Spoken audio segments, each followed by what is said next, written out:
ஜெய் சாயிராம். நமக்கு கிடைத்திருக்கும் இந்த பொக்கிஷமான வாழ்வை சந்தோஷமாகவும் நிம்மதியாகவும் மகிழ்ச்சிகரமாகவும் மாற்றுவது நம் கையில்தான் இருக்கிறது. அது நல்லதாகவோ அல்லது வேறு விதமாக மாற்றிக்கொள்வது நம்மிடம்தான் இருக்கிறது. நம் வாழ்விற்கான சாவி. ஜெய் சாயிராம். ஜெய் ஜெய் சாயிராம். நம்ம சாயன்பர்கள் எல்லாரும் எப்படி இருக்கீங்க? எல்லாரும் நல்லா இருப்போம். ஓம் சாயிராம். என் அன்பு பிரியமே, உன்னுடைய தன்னம்பிக்கையை நீ வளர்த்து கொண்டாலே போதும். உன்னுடைய தன்னம்பிக்கையே உன்னை வழிநடத்தும் வெற்றிக்கான வழியை உனக்கு காட்டிக்கொண்டே இருக்கும். ஆம் என் குழந்தையே, உனக்கு ஒரு நல்ல செய்தியை கூறுவதற்காகவே இந்த காலை வேளையில் உன்னை தேடி உன்னப்பா வந்திருக்கிறேன். இதை கேட்டால் நீ மிக மிக ஆனந்தமடைவாய்.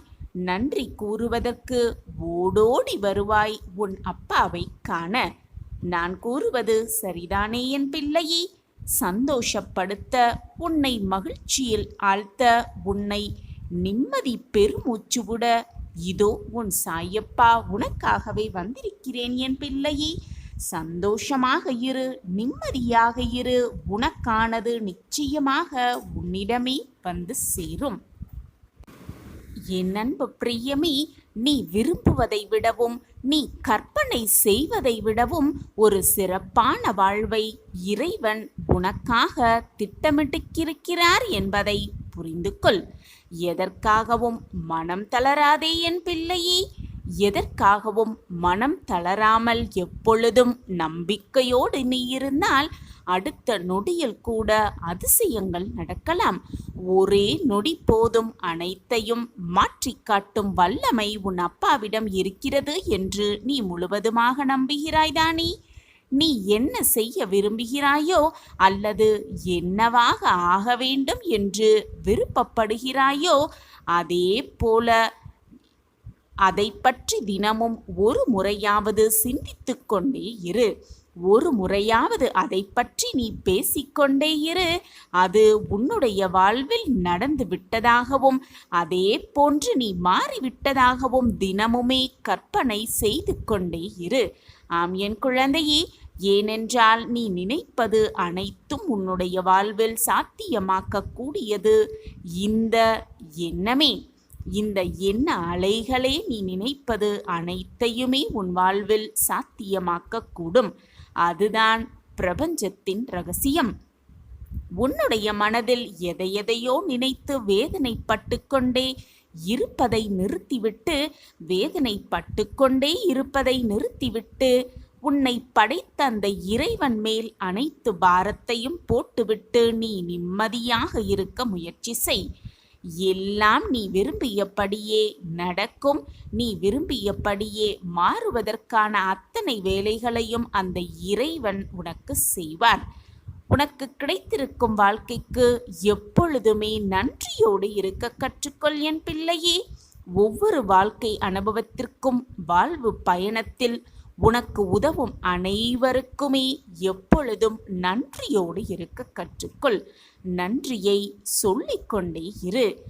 இந்த பிரபஞ்சத்திற்கு எப்பொழுதும் நன்றியை காட்டிக்கொண்டே இரு. ஆம் என் குழந்தையே, நீ வெளிப்படுத்தும் அந்த நன்றியுணர்வுதான் உன்னுடைய வாழ்வில் மென்மேலும் உன்னை மேன்மையடைய செய்யும். ஆம் என் குழந்தையே, மென்மேலும் உன்னை மேன்மையடைய செய்யும். நல்ல பழக்க வழக்கங்கள் உன்னுடைய வாழ்வை வழிநடத்தி தவறான பாதையிலிருந்து உன்னை நல்ல பாதைக்கு திசை திருப்பும் என் குழந்தையே. எனவே நல்ல நல்ல பழக்க வழக்கங்களை பழகிக்கொள். அதுவே நீ வெற்றி அடைவதற்கான மிகப்பெரிய ரகசியமாகவும் இருக்கும். அதே போல என் குழந்தையே, உன்னுடைய கெட்ட பழக்கங்களை நிறுத்த கொஞ்சம் முயற்சி செய்ய கற்றுக்கொள். முதலில் பயப்படுவதை நிறுத்திவிடு. உன்னுடைய பயமே உன் தோல்விக்கு முக்கிய காரணமாகவே இருக்கிறது.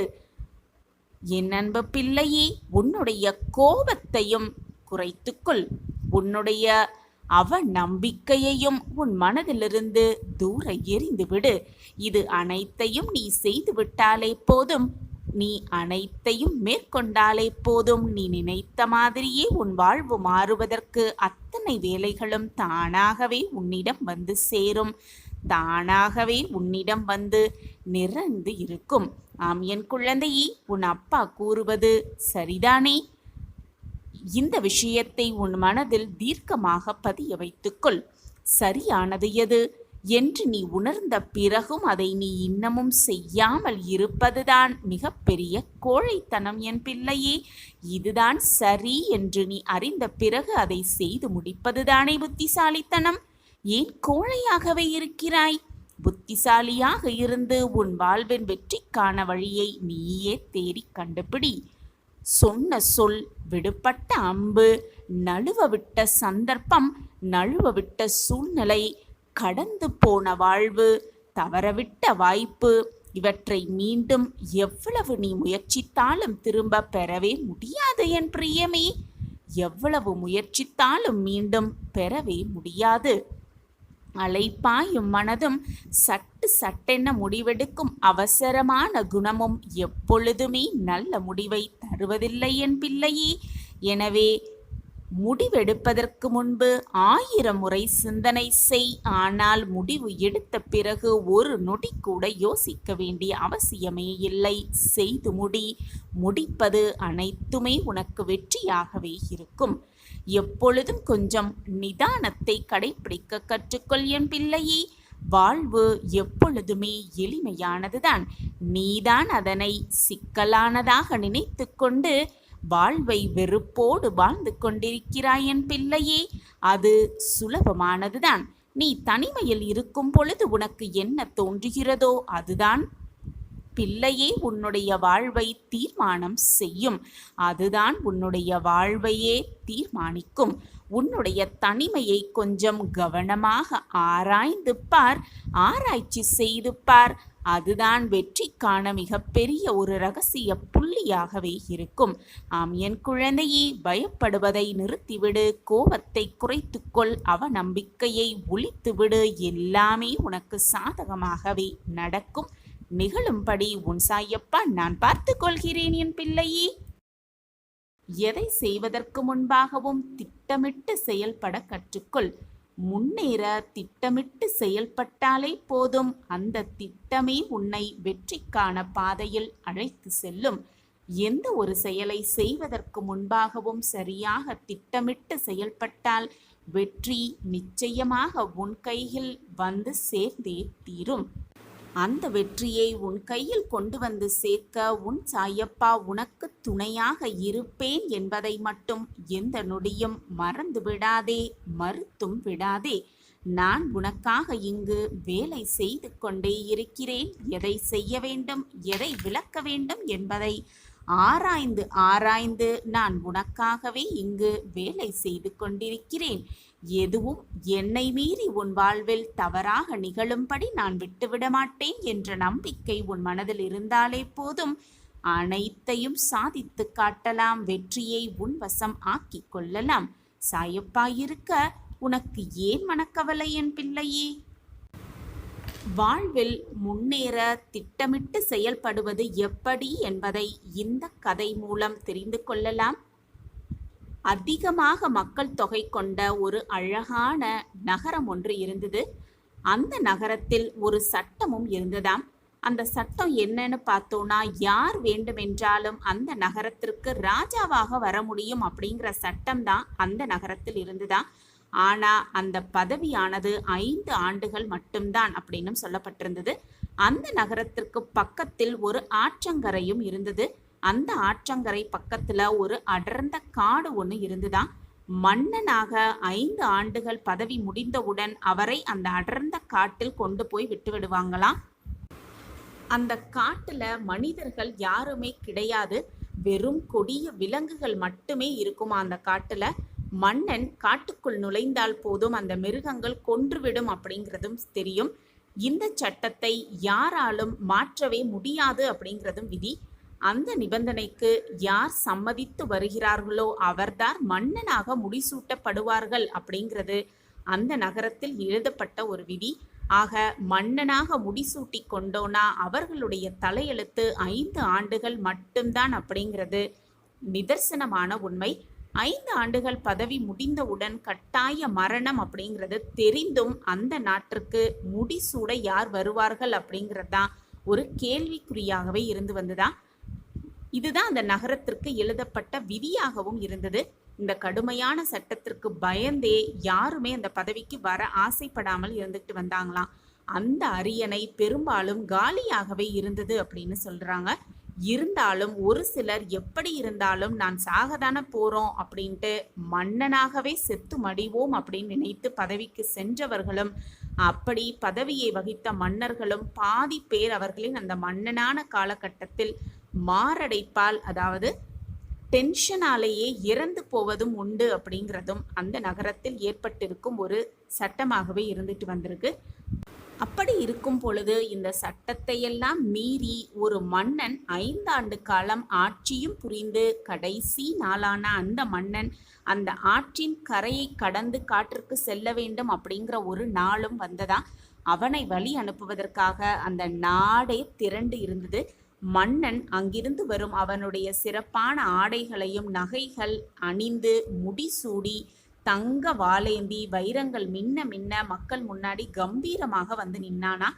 மக்கள் எல்லாருமே வாய் திறந்து அப்படியே அந்த மன்னனை இன்னும் அரை மணி நேரத்தில் சாக போற அவனுக்கு எதற்கு இவ்வளவு அலங்காரம் அப்படின்னு அங்க இருந்த கூட்டத்துல இருக்கிற சில மக்கள் தங்களுக்குள்ளேயே பேசிக்கிட்டத எல்லாருமே கேட்க முடிஞ்சுதான். அந்த மன்னன் அங்க இருக்கிற ஆற்றங்கரையை கடந்து தான் அந்த காட்டுக்குள்ள போகணும் அப்படிங்கிறதுனால படகும் ரெடியா காத்துக்கிட்டு இருந்தது. அந்த படகை பார்த்த அந்த மன்னன் ரொம்பவே கோபத்தோடு கத்தினாராம். மன்னன் செல்லும் படகா இது, நிக்கிறதுக்கே இடம் இல்லையே அப்படின்னு ரொம்பவே கோபமாக கத்தி பெரிய படகாக கொண்டு வாருங்கள் அப்படின்னு உத்தரவு சொன்னாராம். நின்று கொண்டே போக முடியாது இந்த சின்ன படகுல, என்னுடைய சிம்மாசனத்தை கொண்டு வாருங்கள் அப்படின்னு ரொம்பவே கோபத்தோடு அவர் வேறு படகை மாற்ற சொல்லி கட்டளையிட்டாராம். சேவகர்களும் அவருடைய சத்தத்தை பார்த்து வேறு ஒரு அழகான படகு, பெரிய படகு, பூக்களால் அலங்கரிக்கப்பட்ட ஒரு படகு ரொம்பவே வேகமாக ஆற்று நீரை நோக்கி வந்ததாம். அந்த படகில் ரொம்பவே சந்தோஷமாக ஆனந்தமாக புன்னகை பூக்கும் முகத்தோடு அந்த மன்னன் பயணம் செய்ய ஆரம்பிச்சாராம்.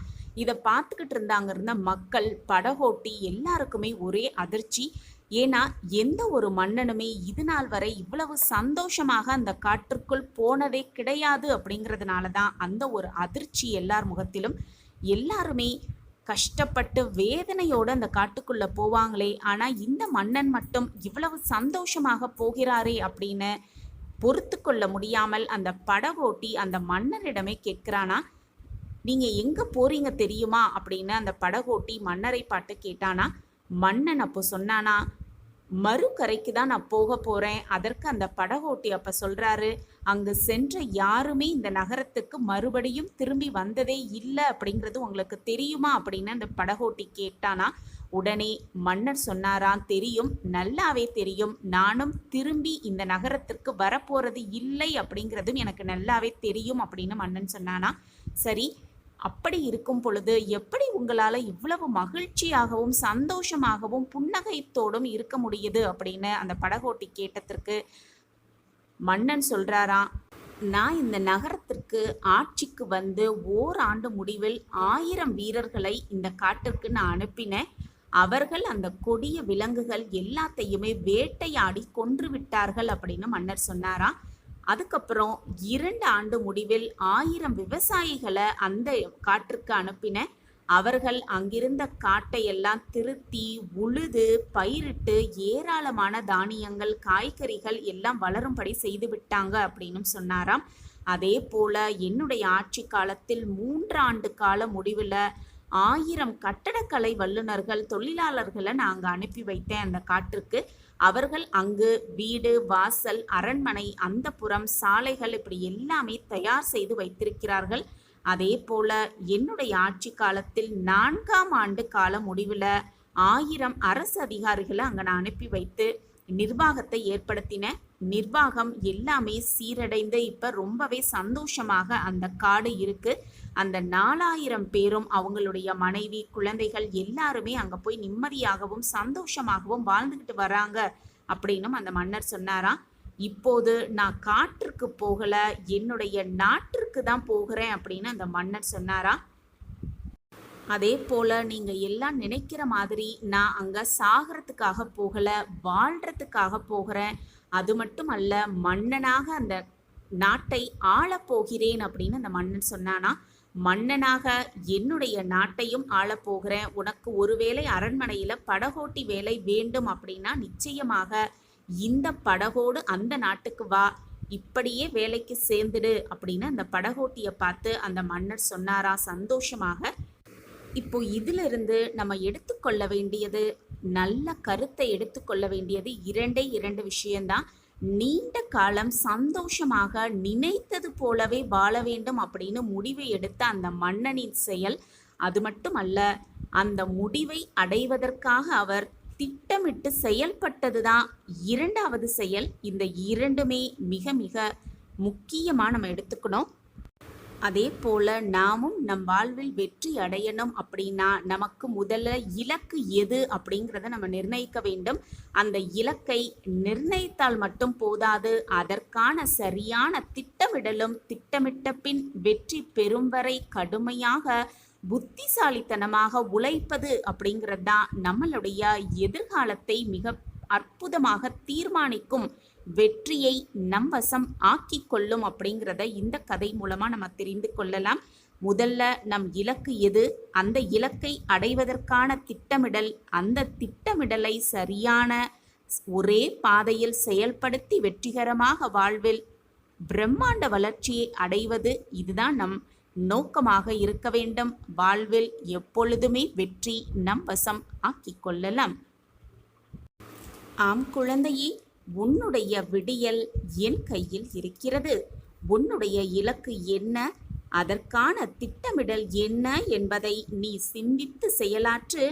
உன் திட்டமிடலை சரியான பாதையில் அழைத்து செல்வதற்கான அத்தனை வேலைகளையும் நான் உன் அருகிலேயே இருந்து உனக்கு செயல்படுத்துவேன். வெற்றியை உன் வசம் ஆக்கி கொள்ளலாம், எப்பொழுதுமே நிரந்தரமாக. உன் சாயப்பா உன்னோடு எப்பொழுதுமே இருப்பேன் என்ற நம்பிக்கை எண்ணமே போதும். நீ நினைக்காததையும் எதிர்பாராததையும் நடத்தி காட்டும் வல்லமை உன்னிடம் இருக்கிறது என்ற நம்பிக்கை ஒன்றே போதும். அனைத்தையும் வென்று காட்டலாம், வெற்றியை உன் வசம் ஆக்கிக் கொள்ளலாம். அதைதான் நானும் உன்னை பின்பற்ற சொல்லுகிறேன். உன் மனதை எப்பொழுதும் நேர்மறையாக வைத்துக்கொள், நல்ல சிந்தனையை வைத்துக்கொள் என்று மீண்டும் மீண்டும் உனக்கு அறிவுறுத்தி கொண்டே இருக்கிறேன். நீ அப்படியே பின்பற்றி எப்பொழுதுமே நல்ல எண்ணங்கள், நல்ல சிந்தனையை உன் மனதில் வைத்து கொண்டால் நீ நினைப்பது போல எல்லாமே உன் வாழ்வில் மங்களகரமாகவே நிகழும், மங்களகரமாகவே நடக்கும். அப்படி நீ இருந்து பார்த்தால் உன்னுடைய தடைகள், தடங்கல்கள் எல்லாமே வெற்றி படிகட்டுகளாக மாறும். அந்த படிகட்டில் நீ தைரியமாகவும் தன்னம்பிக்கையோடும் உன்னுடைய ஒவ்வொரு அடியையும் எடுத்து வைக்கலாம். வெற்றி என்னும் மகுடத்தை கூடிய விரைவில் சூடலாம். எது வந்தாலும் எது நிகழ்ந்தாலும் எப்பொழுதுமே உன் முகத்தில் ஒரு புன்னகையோடு இரு. என்ன சாயிநாதரே, தோல்வி வந்துவிட்டாலும் புன்னகையாக இருக்க சொல்கிறீர்களே? சொல்வது சுலபம்தான், ஆனால் செய்வது மிக மிக கடினம் என்றுதானே உன்னுடைய கேள்வியாக இருக்கிறது. உன் கண்களை பார்த்தாலே எனக்கு நன்றாகவே புரிகிறது உன்னுடைய கேள்வி என்ன, உன்னுடைய எண்ணம் என்ன, உன் மனதில் என்ன சிந்தனை ஓடிக்கொண்டிருக்கிறது என்பது நீ சொல்லாமலேயே நான் புரிந்து கொள்வேன் என் பிள்ளையே. என்னை சர்வசாதாரணமாக நினைத்து விட்டாயா? கடினம்தான். தோல்வி வந்தாலோ, கஷ்டமான சூழ்நிலை வந்தாலோ முகத்தில் புன்னகையை வைத்திருப்பது கடினம்தான், சற்று கடினம்தான். ஆனால் சற்று முயன்று பார், உன்னுடைய வாழ்க்கையினான மாற்றத்தை நீயே கண்குளிர காண்பாய். வாழ்க்கைக்கான மாற்றத்தை நீயே நம் வாழ்க்கையிலா இதுவெல்லாம் நடக்கிறது என்று அதிசயத்தோடும் அற்புதத்தோடும் நிச்சயமாக காண்பாய். ஒன்றை மட்டும் உறுதியாக நம்பு, உன் சாயப்பாவை மீறி எதுவுமே நடக்காது, நடக்கவும் முடியாது, உன்னை நெருங்கவும் முடியாது. எது வந்தாலும் அது என்னிடம் அனுமதி பெற்ற பின்பே உன்னிடம் வந்து சரணடையும், உன்னிடம் வந்து சேரும் என்பதுதான் நிதர்சனமான உண்மை. என் பிள்ளைக்கு என்ன தேவை, என் பிள்ளைக்கு எதை கொடுத்தால் மகிழும், என் பிள்ளை வாழ்க்கைக்கு எதை கொடுத்தால் வாழ்வு சிறக்கும் என்பதை நான் சிந்தித்து சிந்தித்து உன் வாழ்க்கையில் உன்னை நடைபயிற்சி கொண்டிருக்கிறேன்.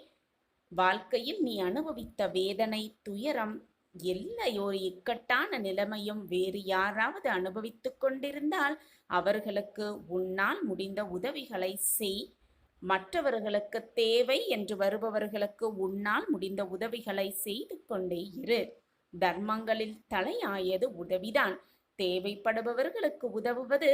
அவர்களின் உதவியற்ற நிலைமையை பார்த்து ஏளனம் மட்டும் செய்து விடாதே, சந்தோஷமும் பட்டுக்கொள்ளாதே. இப்படி செய்தால், மற்றவர்களின் மனதை காயப்படுத்தினால் அது உனக்கே பிரச்சனையாக முடிந்துவிடும். உன் பிரச்சனை எதுவானாலும், உன்னுடைய சோதனை எதுவானாலும் அதில் அனைத்திற்குமே ஒரு தீர்வு இருக்கிறது. தீர்வே இல்லாத பிரச்சனையை இறைவன் உருவாக்குவதே இல்லை.